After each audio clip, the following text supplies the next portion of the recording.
வாங்க நண்பர்களே, போட்டித் தேர்வுக்கு தயாராகுவோம். பாடம் வேதியியல்.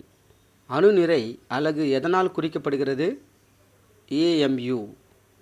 எந்த வாயு நகைச்சுவை வாயு என்று அழைக்கப்படுகிறது? Nitrous oxide. Carbon di oxide எந்த வகை ஆக்சைடு? அமில ஆக்சைடு. எந்த மூலத்தாதுவை கிங் ஆஃப் கெமிக்கல்ஸ் என்று அழைக்கின்றனர்? சல்ஃபியூரிக் அமிலம். ஒரு எலக்ட்ரானின் மின்சார சாரம் என்ன? எதிர்மறை. பென்சீனின் மூலக்கூறு வாய்ப்பாடு என்ன?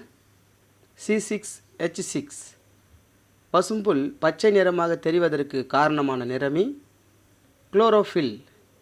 எளிதில் எரியும் உலோகம் எது? சோடியம். எந்த வாயு நீரின் கடினத்தன்மைக்கு காரணம்? Calcium bicarbonate. எந்த அமிலத்தை மியூரியாட்டிக் அமிலம் என அழைக்கின்றனர்? ஹைட்ரோகுளோரிக் அமிலம். For more videos, subscribe.